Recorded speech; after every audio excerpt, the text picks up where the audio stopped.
Yeah, disappointing. I'm really disappointed for the seniors.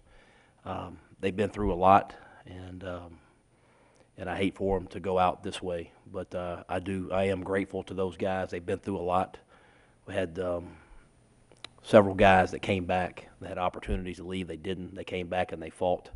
And I'm really, really grateful to those guys. So as we move forward and move out of these sanctions and we start going to recruit and our plan to build this thing and get it back on track, I think those guys, when they come back, they'll have pride in knowing that they helped keep this thing together. And so that's the message. It's time to move forward. It's time to go recruit. It's time to get this thing back to full strength. And it's time to go to work. Raise your hand if you have a question. Bring the microphone to you. Start with Harris up front. Matt, did you think, just watching film and coming into this game, that you guys would compete better physically along the lines of scrimmage? Or did you kind of expect that? Yeah, no, absolutely. I felt like we would compete along the line of scrimmage. Just the turnovers got away from us early, and had a chance to make some big plays. Had a couple of drops, but again, give them credit. They played well defensively, and the two turnovers got away from us.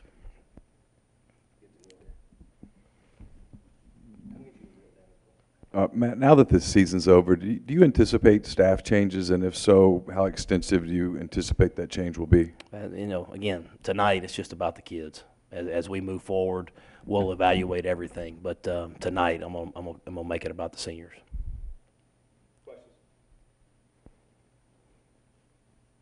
Post game there, Michael Thompson is on the field calling one of the players a thug. Do you know what that said him? I'm not sure. I didn't see it. We'll stay down here. From your perspective, and then from what was told, what happened with the fight and how that escalated? How did that get started? I know that when AJ scored, something happened in the far end zone and just it got out of control. We're just trying to get everybody off the field. It's not what we want. Questions?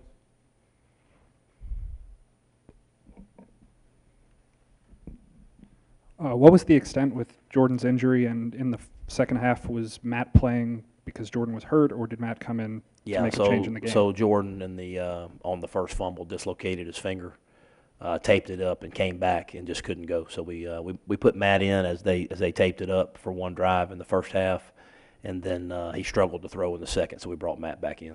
How did you believe Matt played today? That's a really good defense to go against in relief, but he came right in. He made a big play to Lodge right off the bat. He didn't look intimidated or scared. He looked like he was going around making plays and bringing some toughness, and he'll just continue to get better. He's going to be the quarterback of the future, and really excited about him. Questions? We'll get over to Brian up front. Matt, now that you're through your first full season, do you feel like you put your stamp on this program, or do you feel like that's something that's kind of No, it's a work in progress, man. We when you're down scholarships and all the things that have happened, man, it's time to go recruit and get this thing back to full strength. But it's definitely a work in progress, and we'll continue to get better and continue to build that tough, hard-nosed, blue-collar football team. That's what we want to do, what we want to get to, and nights like this will help motivate that. Last year, Matt, you guys were able to hit big plays in this game and win. Did you think those plays were there tonight, or what did you think of their coverage in the secondary? Yeah, no, for sure early. Missed one there to Elijah early, missed one there to Lodge. Had another opportunity to Lodge in the end zone, and they kind of took it away from him, and then AJ made one. So that they were there to be made. We just kind of got a little bit out of sync. But they are a good defense, so you got to take advantage of every opportunity you get because you're not going to get many. Are you going to review any role your players had in that fight and possibly give them internal discipline, or is that something you're just going to kind of move on from? No, we'll move on. If there was something that comes to my attention that deserves it, we will. But if it's a normal pushing and shoving, no, there won't be.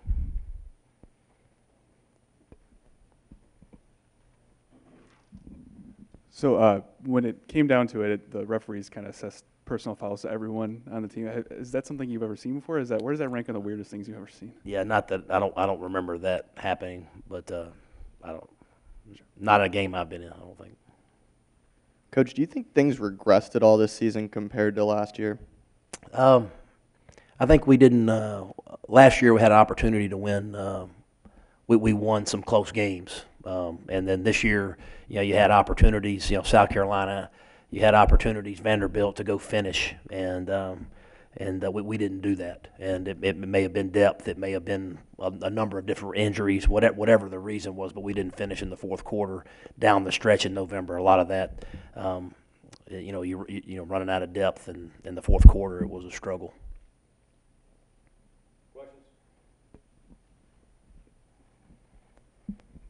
What can you work on in the offseason to kind of improve that finishing ability and improve that finishing game? I think it comes with numbers, and that starts in recruiting and getting back to full strength. And I think that's where it is, getting guys back healthy, guys that are injured, getting those guys back and getting them back right, and getting to full strength. And so you got your numbers. I think that's the best way to improve that.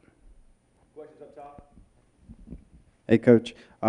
You're down 14-0 in the first quarter, first half. You go for it on fourth down. You have another fourth down, kind of same distance. Right. It wasn't actually the same distance. Well, it was a little bit. Yeah, it was a little bit longer. So yeah. we decided to kick the field goal to stay in it. What did you tell the team between the third and fourth quarter after the fight? Just to be smart, play between the whistles. And at the time, they assessed a 15-yard penalty to everybody. One more personal foul gets you kicked out of the game. So I just told them to try to be smart and play between the whistles.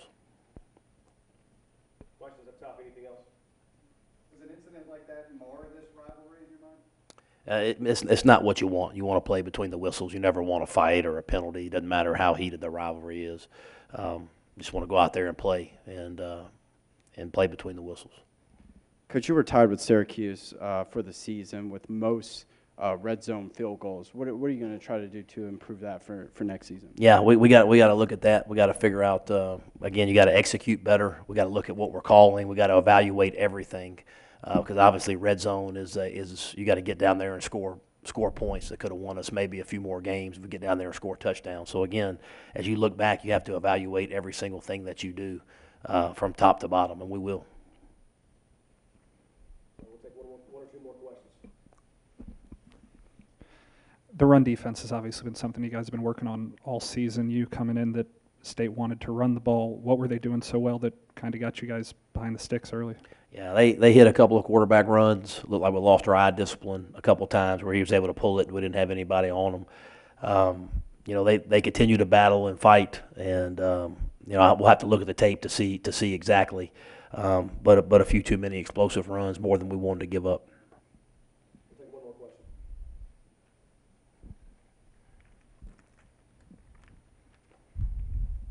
Matt, obviously Scotty tried to go. Didn't look like he could cut as well. What did you see with him? Yeah, he tried. He gave it. He just couldn't go. We were hoping that he would be able to go, and just he wasn't himself. And then Sean Rawlings pregame couldn't really push off either. So similar situation with the ankle.